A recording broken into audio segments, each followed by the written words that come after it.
अशोक वाडेकर हे दोघं बंधू हे आमच्या जिल्हा परिषद प्राथमिक शाळा फुलेनगरचे विद्यार्थी पहिलीपासूनचे आहेत आणि या जिल्हा परिषद शाळेमध्ये शिक्षण कसं मिळतं याचं एक जिवंत उदाहरण मी तुम्हाला सगळ्यांना आज दाखवून देणार आहे.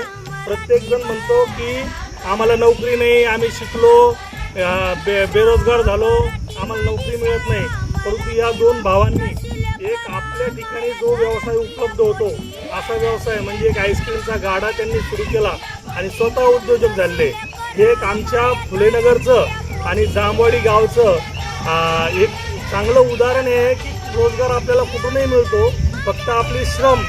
आमच्या गावातील एक आमच्यासाठी आदर्श उद्योजक उदाहरण ठरलेला श्याम व अशोक वाडेकर यांचा गाडा आहे. त्यांना खास करून मला शिक्षक या गावचा शिक्षक या नात्यानं आमच्या शाळेला त्यांचा अभिमान आहे. आता ते प्रत्येक मुलाला एक आईस्क्रीम कोन हा वाटप करतात.